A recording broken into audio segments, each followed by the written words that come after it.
Soyez les bienvenus ce matin et je salue ceux que je n'ai pas eu encore l'occasion ce matin de saluer. Nous sommes entrés dans cette période que nous appelons le temps de l'Avent. Un temps que nous disons de temps de l'attente de celui qui vient et de celui qui revient aussi. C'est un temps où nous pouvons mettre à profit ce temps pour la prière. Si nous sommes dans une attente, quelque part nous ne sommes pas à faire quelque chose, mais alors consacrons ce temps à la prière ou à la lecture de la parole de Dieu. Mais c'est aussi un temps que nous allons réserver pour annoncer celui qui vient, cette lumière qui vient parmi les hommes, annoncer la venue d'un sauveur, celui que Dieu a annoncé d'avance. Le temps pour nous rappeler aussi, si nous annonçons que c'est que nous sommes des témoins. Vous serez mes témoins, mais ce n'est plus le futur. Aujourd'hui, pour nous, vous êtes mes témoins, dit Dieu, pour chacun d'entre nous. Et c'est un peu ce que je vais vous partager ce matin. Vous êtes mes témoins. Et pour cela, on va lire 3 passages dans la parole de Dieu. Je vous invite à lire un premier passage dans le livre de l'Exode, un passage qui est connu, mais relisons ce passage. Exode, on va partir à partir du verset 3, pas du verset 2, mais à partir du verset 3. Exode 19, versets 3 à 8. Moïse monta vers Dieu. Le Seigneur l'appela de la montagne et lui dit « Voici ce que tu diras à la maison de Jacob, ce que tu annonceras aux Israélites. Vous avez vu vous-même ce que j'ai fait en Égypte. Je vous ai porté sur des ailes d'aigle et je vous ai fait venir à moi. Maintenant, si vous m'écoutez, et si vous gardez mon alliance, vous serez mon bien propre parmi tous les peuples, car toute la terre m'appartient. Quant à vous, vous serez pour moi un royaume de prêtres et une nation sainte. Voilà ce que tu diras aux Israélites. » Moïse vint appeler les anciens du peuple et leur exposa toutes ces paroles, comme le Seigneur le lui avait ordonné. Et tout le peuple répondit ensemble, « Tout ce que tu as dit, nous le ferons. » Une deuxième lecture, aussi très connue, dans Isaïe 43. On en parle souvent de Isaïe 43, et c'était le thème de l'année, notamment Isaïe 10 ou Isaïe 5, « N'aie pas peur, car je suis avec toi. » Mais ici, nous allons prendre Isaïe 43, versets 10 à 13. « Vous êtes mes témoins, déclaration du Seigneur, mon serviteur, celui que j'ai choisi, afin que vous sachiez, que vous me croyiez et que vous compreniez que c'est moi. Avant moi, aucun Dieu n'a été façonné, et après moi, il n'y en aura pas. C'est moi seul qui suis le Seigneur, hors de moi, il n'y a pas de sauveur. C'est moi qui ai annoncé, sauvé et dit, ce n'est pas un étranger parmi vous. Vous êtes donc mes témoins. Déclaration du Seigneur, c'est moi qui suis Dieu. Depuis ce jour, c'est moi et personne ne délivre de ma main, personne ne délivre de ma main, j'agirai, qui s'y opposera? » Et enfin, un dernier texte dans l'apôtre, dans la lettre de Pierre. Et dans la lettre de Pierre, nous allons lire le chapitre 2, les versets 1 à 10.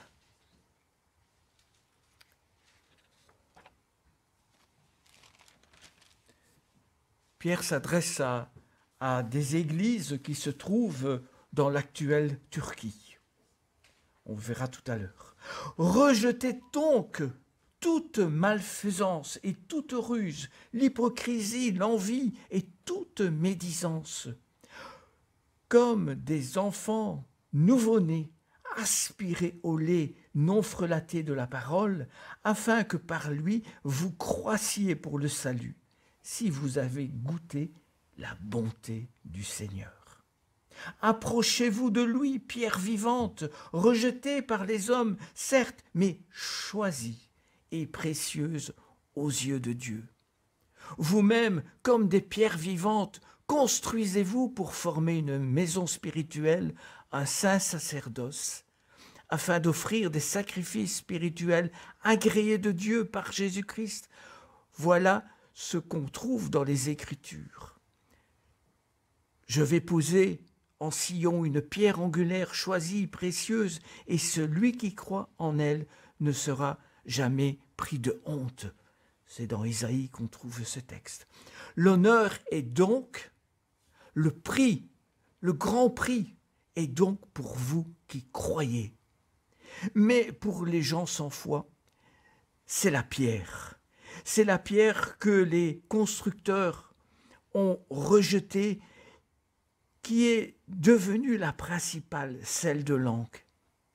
Et elle est devenue une pierre d'achoppement, un rocher qui cause la chute. Ils y achoppent, ils trébuchent, en refusant d'obéir à la parole. C'est aussi à cela qu'ils ont été destinés. Vous par contre, vous êtes une lignée choisie, un sacerdoce royal, une nation sainte, un peuple que Dieu s'est acquis, pour que vous annonciez les hauts faits de celui qui vous a appelé des ténèbres à son étonnante lumière. Vous qui autrefois n'étiez pas un peuple, vous êtes maintenant le peuple de Dieu. Vous qui n'aviez pas obtenu compassion, vous avez maintenant obtenu compassion. Seigneur, bénis ces temps de partage autour de ta parole. Ces temps où tu nous parles, où tu veux nous parler. Tu as parlé à ton peuple et aujourd'hui cette même parole nous est adressée à nous, chacun d'entre nous. Seigneur, que ton Saint-Esprit, que ta puissance que tu mets en nous permette d'entendre ce que toi tu as à nous dire. Merci Père de diriger et de conduire ces moments de partage autour de ta parole. Amen. Quant à vous, vous serez mes témoins.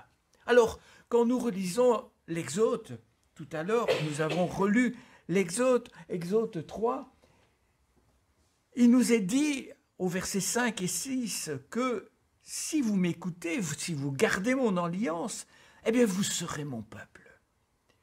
Mais quant à vous alors, vous serez peuple, un royaume de prêtres et une nation sainte. Ça, c'est la mission que Dieu confie au peuple d'Israël. Alors, peut-être quelques définitions, parce que ce sont des mots que vous avez entendus dans les différents passages. Choisis, élus, mis à part, royaume de prêtres, de sacrificateurs. Ce sont des mots qui reviennent dans ces différents passages que nous avons lus. Le peuple d'Israël devient, par la volonté de Dieu, mais surtout pour accomplir les promesses que Dieu a faites au départ à Abraham, le peuple devient un royaume de prêtres, de sacrificateurs, un peuple consacré au service de l'Éternel. Et le but, la mission du peuple d'Israël est avant tout de faire connaître. C'est de faire connaître l'Éternel à tous les autres peuples, à tous ceux qui les entourent. Ils sont en plus porteurs des bénédictions. Je ne relis pas Genèse 12 avec Abraham, la multiplication qui va aller derrière ces bénédictions. Servir l'Éternel, et c'est les sacrificateurs, ils sont là pour louer l'Éternel, pour lui rendre gloire et honneur. C'est ça, apporter des sacrifices spirituels. Quant à la nation sainte, alors, elle implique une vocation pour Israël de faire en sorte de se comporter différemment des autres peuples, mais cette différence fait qu'on reflète la sainteté de Dieu, la gloire de Dieu.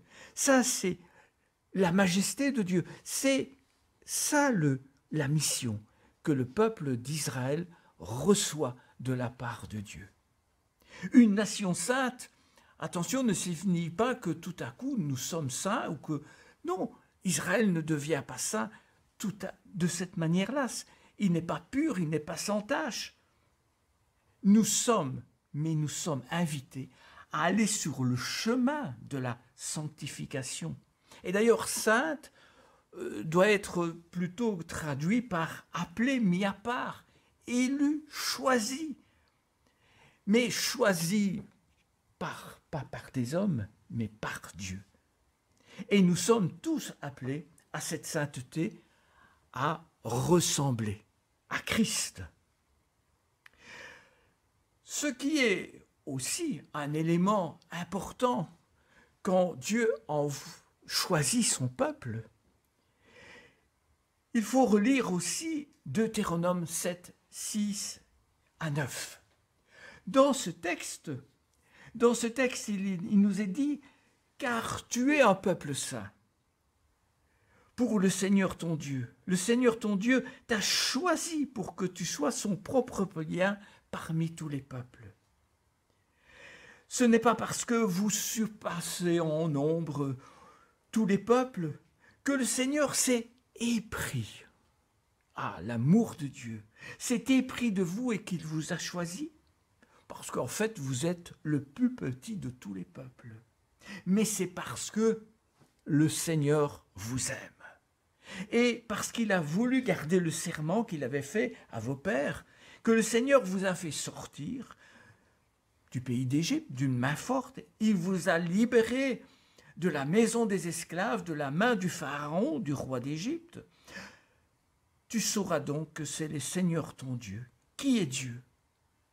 Le Dieu digne de confiance, qui garde alliance et fidélité jusqu'à la 1000e génération. Quand on parle de 1000e, c'est-à-dire que c'est infini, envers ceux qu'il aime et qui observent ses commandements.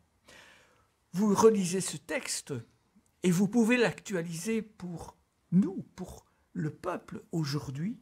C'est une merveilleuse déclaration d'amour que Dieu fait pour chacun d'entre nous, pour le peuple d'Israël qu'il s'est choisi. Une alliance sans faille, une alliance accompagnée d'une fidélité qui n'a éternelle.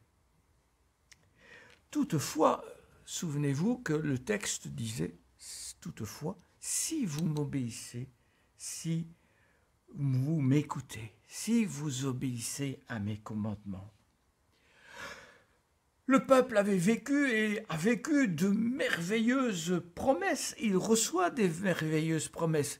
Et il a vécu des faits puissants, cette délivrance d'Égypte. Il avait de quoi témoigner. Il avait de quoi dire « Waouh, le Seigneur est grand. Je peux te raconter des hauts faits du Seigneur, sa grandeur, sa gloire. » Et en plus, le Seigneur nous aime. C'est extraordinaire. Que d'événements probants étaient dans les mains du peuple d'Israël. En disant ça, on a l'impression de juger le peuple d'Israël. Jugeons-nous nous-mêmes. Jugeons-nous nous-mêmes et nous, que faisons-nous des bénédictions que Dieu nous donne? Nous les galvaudons. Nous n'en parlons pas, nous ne témoignons pas de cette lumière que Dieu a apportée dans nos vies, de ces guérisons que nous avons pu vivre, ou de ces moments où Dieu nous a pris dans ses bras, où nous avons senti cette présence. Que faisons-nous de tout cela? Nous sommes, comme le peuple d'Israël, des infidèles. Nous désobéissons aussi. Et Dieu a regardé ce peuple. Et qu'a-t-il fait? Il a crié vers ce peuple. Il a crié sans cesse, « Revenez à moi et je reviendrai à vous. » Mais ce cri que Dieu a lancé au peuple d'Israël, il le fait encore aujourd'hui pour chacun d'entre nous. Reviens à moi, reviens, approche-toi encore plus près de moi. Je disais, nous ne sommes mieux guère que les Israélites. Nous avons encore cette possibilité, et cette possibilité, elle est ouverte à tous. À nous, au peuple d'Israël, nous vivons encore dans le temps de la grâce. Alors ce temps de l'Avent, c'est le temps qu'on réserve à nous souvenir, on le disait tout à l'heure, à nous souvenir de la naissance, à nous réjouir de la naissance de Jésus, du cadeau merveilleux. Mais ces textes nous replongent dans l'Ancien Testament, dans le Vieux Testament. J'ai retrouvé une Bible de la traduction Martin. C'est vraiment quelque chose qui date de cette traduction. Et on ne parle pas de l'Ancien Testament, mais on parle du Vieux Testament. Je trouvais ça... Alors moi j'aime bien dire l'Ancienne Alliance et une Nouvelle Alliance. Je trouve ces mots plus adaptés aujourd'hui. Mais enfin, soit. Ces textes dans l'Ancien Testament nous plongent dans les promesses de Dieu, les promesses, les petites lumières que Dieu a mis dans l'Ancien Testament pour nous montrer, voilà, j'arrive, je suis là, là et là. Il y a tous ces textes et on les retrouve, si on reprend Ésaïe, Michée, Zacharie, il y a plein de textes dans la parole de Dieu qui montrent la venue de celui que Dieu a choisi, loin le Messie, le Sauveur. Et quand on réfléchit aujourd'hui à cette venue de Jésus, c'est un avènement qui a provoqué un bouleversement qu'on ne pouvait imaginer. Jésus venait, comme promis, pour les Juifs. Mais nous nous rendons compte qu'il est venu aussi pour les non-Juifs. Remarquez que ce n'est pas une nouveauté. Quand vous relisez la Bible et le livre de Jonas, on a quand même envoyé un prophète dans une ville qui ne faisait pas partie d'Israël pour sauver les Ninivites. Dieu avait déjà une vue sur l'humanité. Et c'était le rôle d'Israël de répandre et de parler du Seigneur à toute l'humanité. C'était Israël seul, en principe, qui attendait le Messie. Il vient, mais beaucoup. Et en relisant et en potassant un tout petit peu la parole de Dieu, quand j'ai écrit beaucoup, je me suis dit, c'est pas vrai. Il vient, mais beaucoup ne le reconnaissent pas comme tel. C'est pas vrai. Beaucoup l'ont reconnu. Du temps de Jésus, beaucoup de Juifs l'ont reconnu. Mais il y avait là une classe dominante, on va appeler ça comme ça, une classe religieuse, qui ne voulait pas Jésus. Mais il y avait beaucoup qui ont reconnu Jésus, au point que lorsque nous parlons souvent de la Pâque, quand on dit tout, ils ont crié, la foule a crié, crucifie-le. Combien étaient-ils à crier crucifie-le? Étaient-ils si nombreux que ça? Ils étaient dans une cour, celle de Ponce Pilate, je pense, et une cour qui ne pouvait pas certainement, qui n'était pas une aréna, qui n'était pas un vaste lieu. Il y avait qui? Mais il y avait la classe religieuse qui ne voulait pas Jésus. Il y avait les faux témoins. Et il y avait les Romains. Alors déjà, quand vous mettez tout ça, que restait-il comme juif réellement? et qui pouvaient s'exprimer autrement. Peut-être qu'ils n'avaient pas la possibilité de s'exprimer non plus autrement. Mais finalement, est-ce possible que l'on puisse tuer celui qu'on attendait depuis des siècles? Si les Juifs, apparemment, n'ont pas accueilli Jésus comme le Messie attendu, pour autant, Dieu n'a pas rejeté Israël. Car il nous est dit dans le psaume 94, 14, « Car le Seigneur ne délaisse pas son peuple, il n'abandonne pas son patrimoine. » Exode, c'est mon patrimoine, tu m'appartiens. Paul était juif de la tribu de Benjamin et il a fait partie de ceux qui voulaient emprisonner les nouveaux chrétiens. Je ne veux pas rappeler l'histoire de Damas. Alors, est-ce que Israël est rejeté? Est-ce que... Moi, j'aime bien chaque fois la manière dont Paul s'exprime avec véhémence, notamment dans Romains 11, « Jamais de la vie ». J'aime j'entends presque la voix de Paul quand il parle et qu'il dit, notamment dans « Je demande donc, Dieu a-t-il rejeté son peuple ?» Jamais de la vie. C'est quelque part, et il doit le faire, une intonation beaucoup plus forte. Jamais de la vie, car je suis moi-même israélite, dira Paul, de la descendance d'Abraham, de la tribu de Benjamin. Alors, peut-être ont-ils trébuché pour tomber tout à fait, pour tomber définitivement. Et de nouveau, Paul va dire jamais de la vie, jamais de la vie. Mais du fait de leur faute, le salut est aussi parvenu et a été donné aussi aux non-juifs, à nous-mêmes, afin de provoquer leur jalousie. Or, si leur faute a fait la richesse du monde et leur défaite, la richesse des non-juifs, à combien plus forte raison en sera-t-il de leur complet relèvement? Et ça, je vois, c'est un élément qu'il faut souligner. Dieu aime son peuple d'Israël et son peuple d'Israël aussi connaîtra le salut. Alors là, ce sera extraordinaire. Le rejet de Christ par les Juifs ne les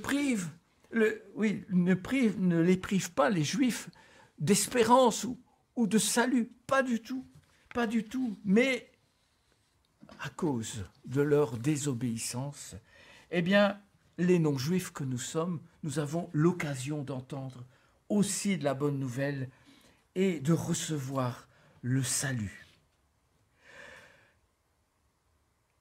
On a des différents textes, notamment dans Actes 13, 46 et 47. Il y a un certain moment, Paul s'adresse à l'église d'Antioche. Et donc cette église d'Antioche est dans la partie aussi de la Turquie actuellement.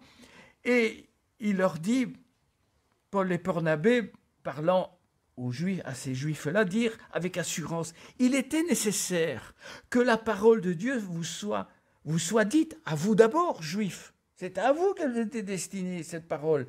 Mais puisque vous la repoussez, que vous ne la voulez pas, que vous ne vous jugez pas digne de la vie éternelle, eh bien, nous nous tournons vers les non-juifs. Car le Seigneur nous a donné cet ordre, j'ai fait de toi la lumière des nations pour te porter le salut jusqu'aux extrémités de la terre. Paul et Barnabé se justifient devant les Juifs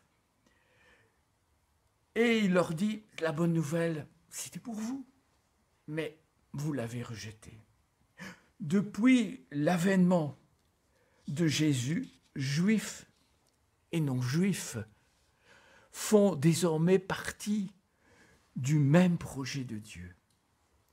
Et c'est Jésus qui va le dire dans Actes 1:8. Vous connaissez ce texte, je ne l'ai pas imprimé, mais vous recevrez de la puissance quand l'Esprit Saint viendra sur vous et vous serez mes témoins à Jérusalem, dans toute la Judée, la Samarie et jusqu'aux extrémités de la terre. Alors, bon, j'ai ouvert cette parenthèse un tout petit peu parce que, ayant été, et je suis toujours chrétien ami d'Israël dans cette association qui aide et qui essaie de faire comprendre aussi Israël et l'Église, le fait que nous soyons devenus aussi bénéficiaires de cette bonne nouvelle de Jésus qui est venu, cela n'exclut pas les Juifs et ne remplace pas les Juifs.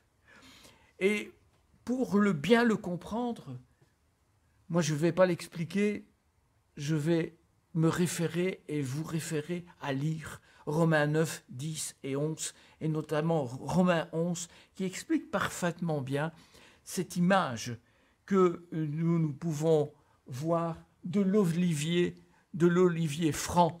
Et l'olivier franc, c'est le grand arbre qui est planté, et ça c'est Israël.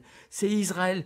Et l'olivier sauvage, c'est comme ça qu'explique Paul, l'olivier sauvage c'est nous, mais nous sommes greffés sur cet olivier. Non, Dieu n'a pas rejeté son peuple. Si Dieu avait rejeté son peuple, réfléchissons quelques instants, si c'était le cas, comment encore parler de la fidélité de Dieu? Dieu s'est engagé, il a fait une alliance fidèle. Et si nous disons que Dieu a rejeté son peuple parce qu'il a désobéi, alors moi je pense qu'il y a longtemps qu'on est rejeté. Dieu peut aussi nous rejeter personnellement parce que l'Église a aussi désobéi. Mais en Dieu, Israël, comme nous recevons pardon et grâce. Nous sommes sur le même olivier. Voilà, l'olivier franc, l'olivier sauvage, mais nous sommes une branche greffée sur l'olivier franc. C'est-à-dire que nous recevons de cet olivier franc la sève.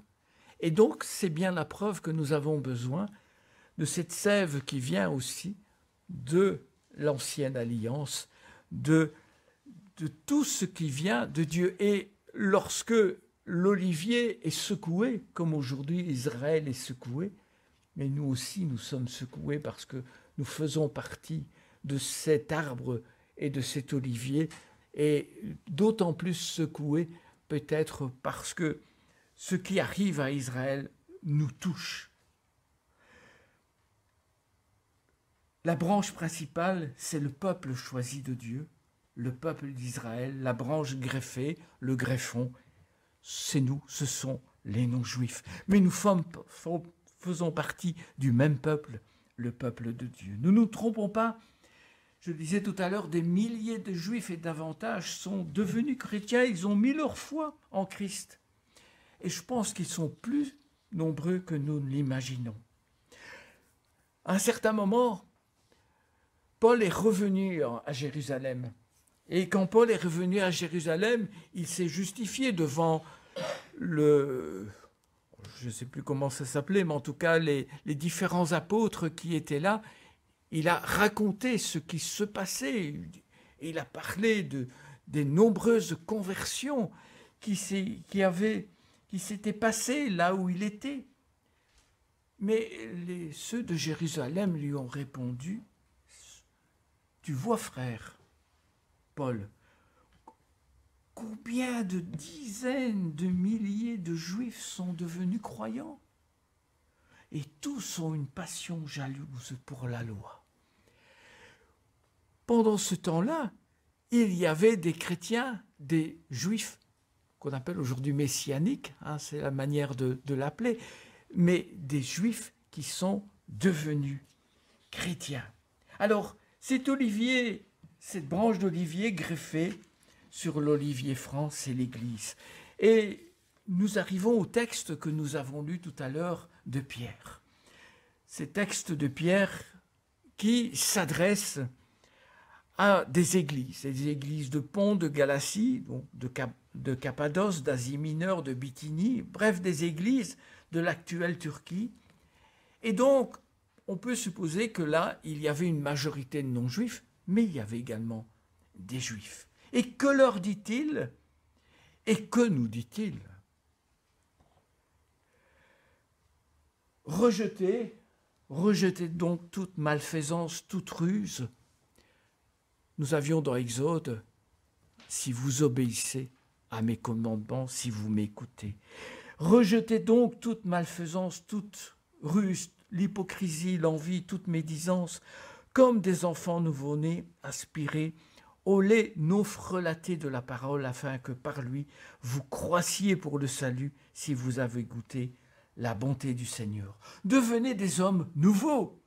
Vous avez été sauvés, vous avez obtenu la rédemption.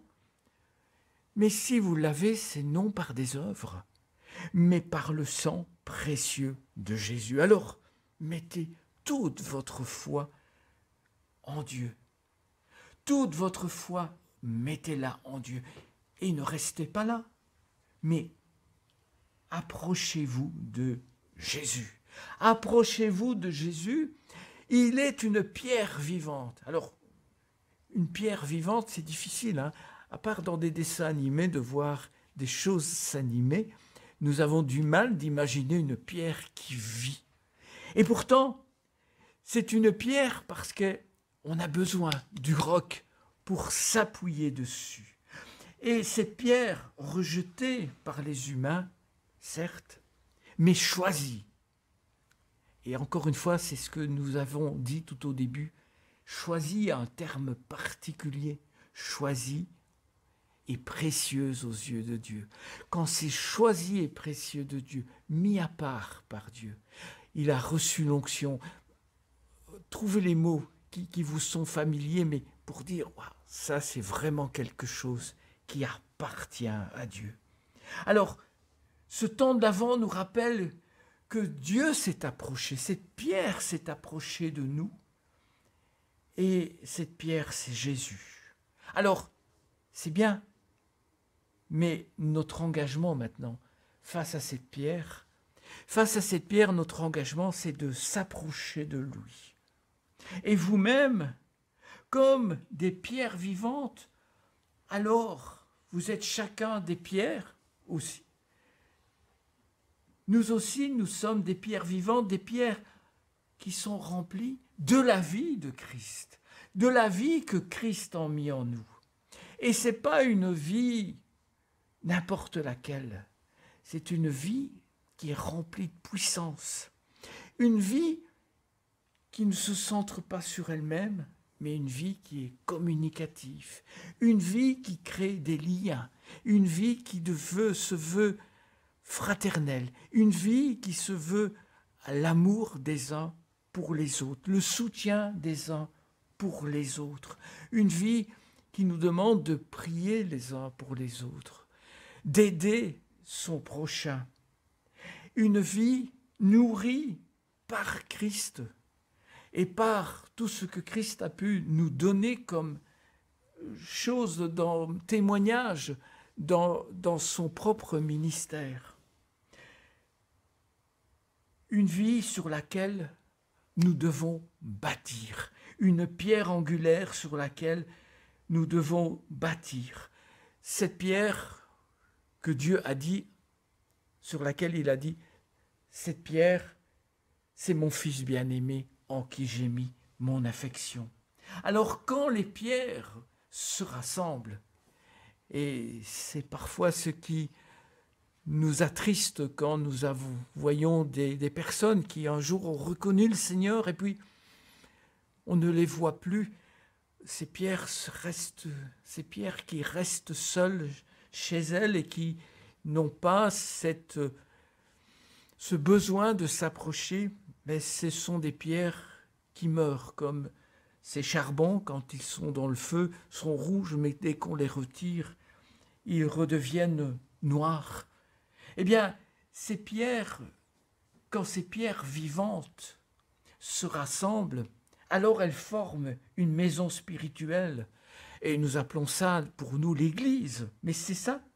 Mais elle est l'Église, encore une fois, elle est l'Église si en dessous il y a la pierre qui brûle et qui vient alimenter nos pierres, notre pierre personnel, si Jésus-Christ est reconnu dans cette maison spirituelle comme le Seigneur et Sauveur, s'il en est le centre et s'il en est aussi la tête.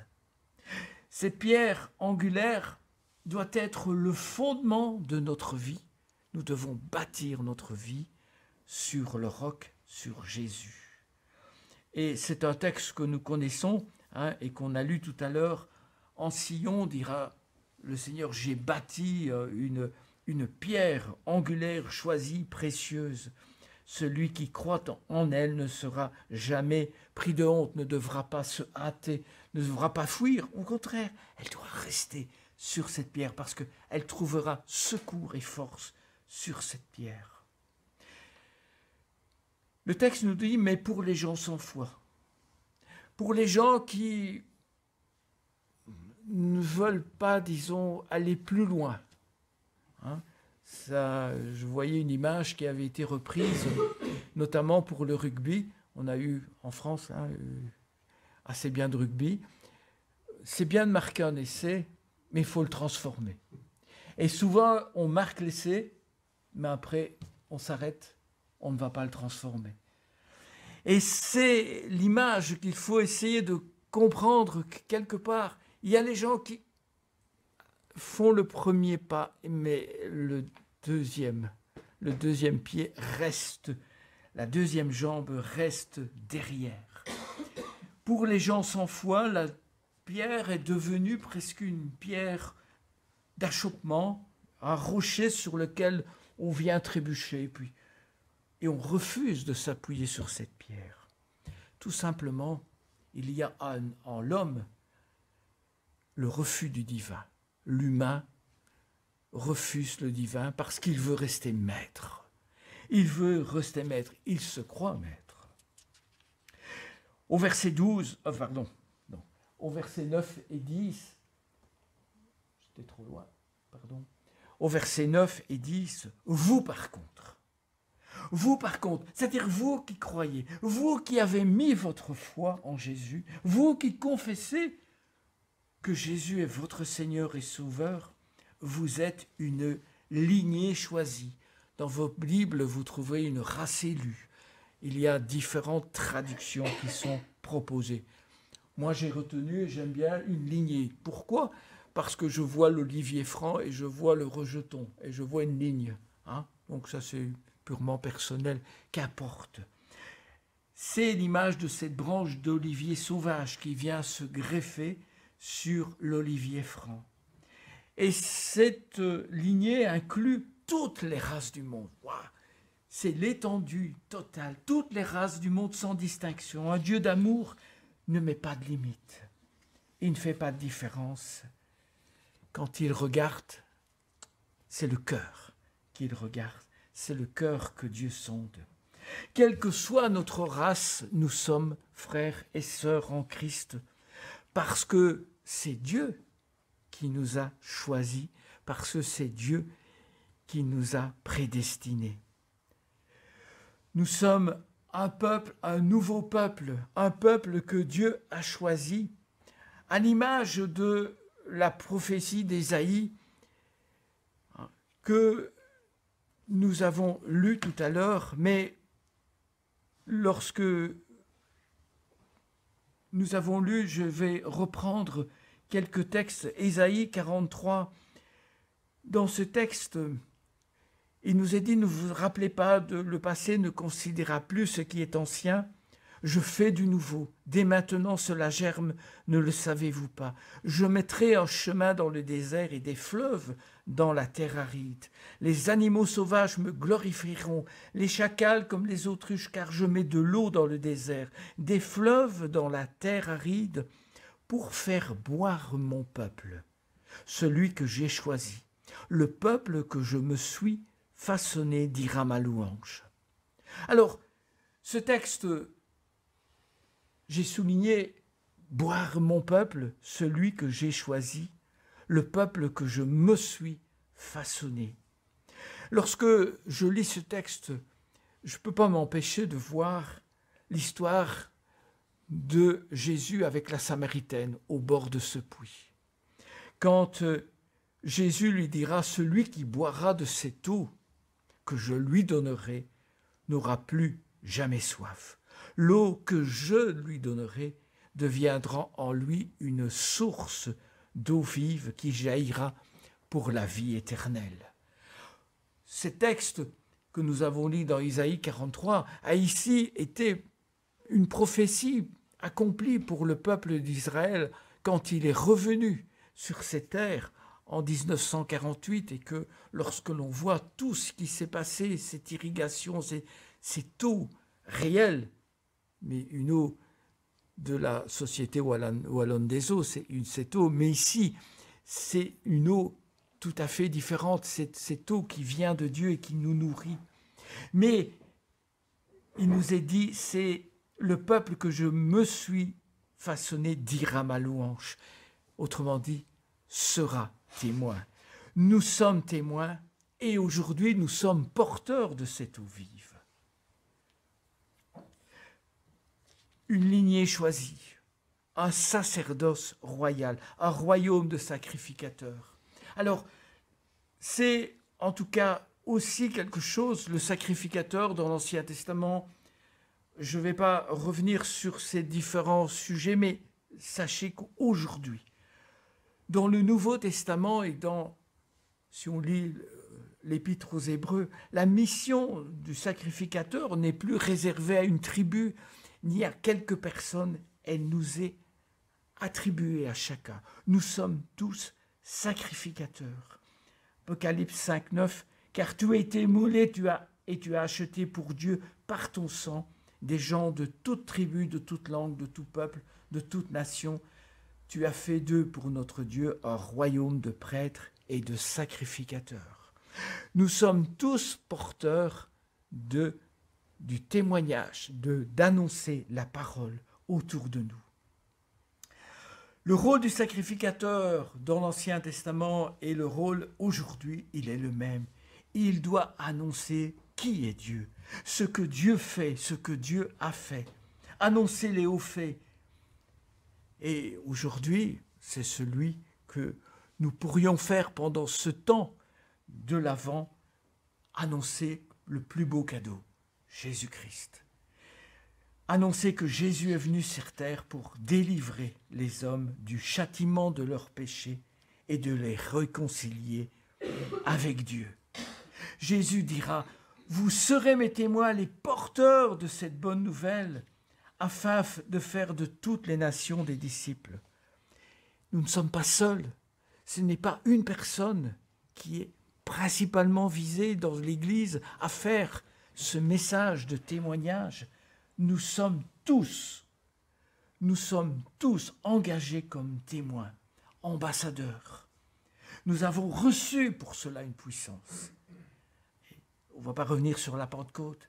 C'est à partir de la Pentecôte, quand cette puissance est arrivée, que les apôtres ont commencé ce ministère de la parole de Dieu. Un dernier point, vous êtes une nation sainte, un peuple que Dieu s'est acquis. Une nation, un peuple, on confond un peu les deux. Bon, je dirais que ce n'est que lorsqu'un peuple est établi sur une terre qui lui appartient qu'on dit qu'il est devenu une nation. C'est un tout petit peu, disons, de cette manière-là que l'on voit les choses. Mais ici, nous sommes un peuple que Dieu s'est acquis. Un Dieu qui lui appartient. Nous étions esclaves et quelqu'un a dû payer le prix pour que nous ne soyons plus esclaves, pour que nous soyons libres. Et nous avons été rachetés à un grand prix. Nous l'avons rappelé par la scène et bien avant, non par des choses périssables comme de l'or et de l'argent, mais par le sang précieux de Jésus. Voilà pourquoi maintenant nous appartenons à Dieu. Ne le savez-vous pas? 1 Corinthiens 6, 19, 20. Des textes, je ne les ai pas remis parce que nous les connaissons par cœur. Ne savez-vous pas, votre corps est le sanctuaire de l'Esprit Saint, vous êtes le temple du Saint-Esprit.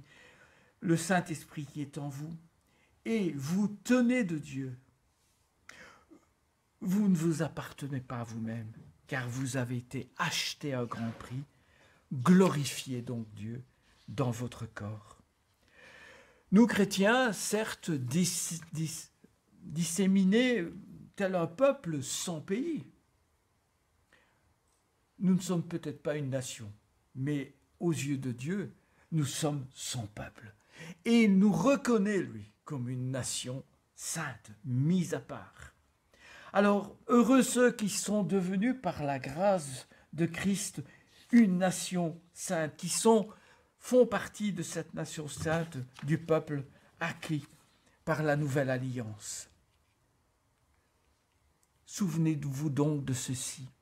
Vous qui étiez autrefois les non-juifs dans la chair, qui étaient traités d'incirconcis par ceux qui se disent circoncis et qui le sont dans la chair et par des mains humaines, vous étiez en ce temps-là sans Christ, privés du droit de cité en Israël, étrangers aux alliances de la promesse, sans espérance et sans Dieu dans le monde, mais maintenant Jésus-Christ, vous qui étiez autrefois loin, vous êtes devenus proches. C'est pourquoi qu'il faut s'approcher.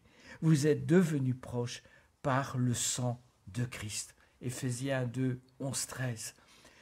Cet élément rassemble tout ce qui a été dit juste avant.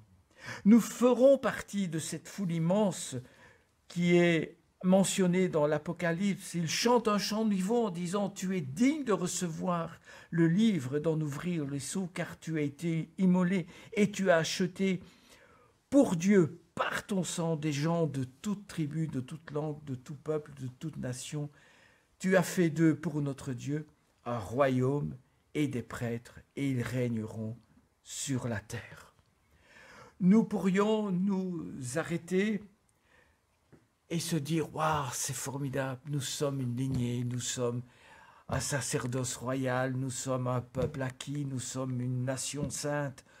Waouh, formidable, nous allons ajouter ça à notre CV, sur notre carte d'identité, sur notre passeport. » Nous pourrions nous arrêter à des titres, à ces promesses, nous en réjouir, mais n'oublions pas que tout cela s'accompagne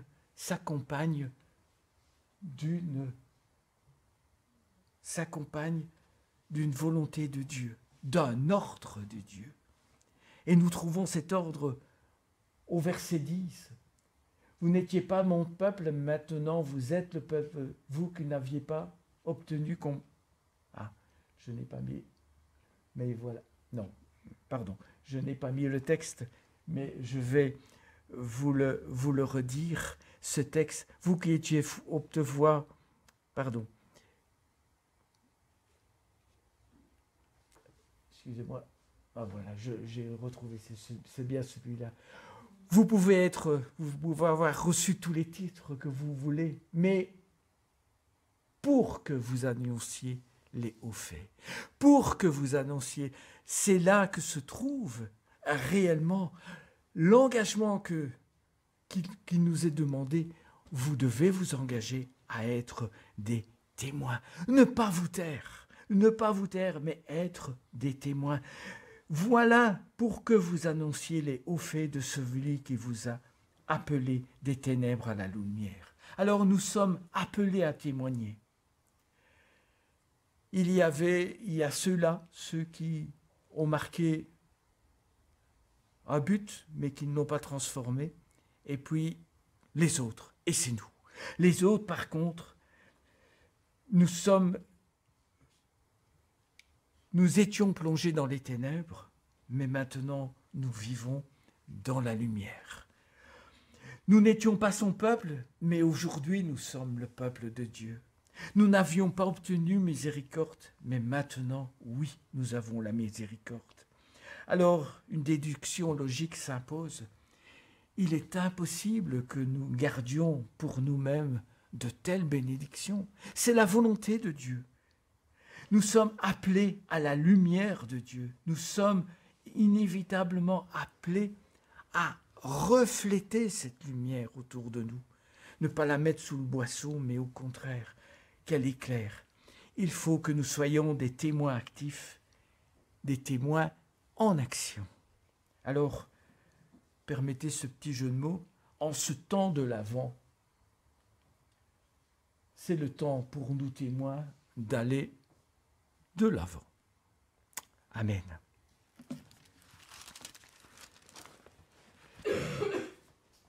Seigneur, merci pour la richesse de ta parole. Pour la richesse de ta parole qui nous rappelle que tu as des projets pour nous. Mais des projets, c'est une volonté. C'est ce que tu nous demandes pour que vous annonciez, pour que vous disiez tous les hauts faits, toute la grâce, toute la bénédiction, tout ce que le Seigneur a fait pour nous. Seigneur, apprends-nous d'être ses témoins chaque jour, dans nos vies, dans notre manière d'être, dans nos comportements, à chaque moment, que nous puissions être de véritables témoins et que nous puissions en tout temps te rendre gloire et honneur. Amen.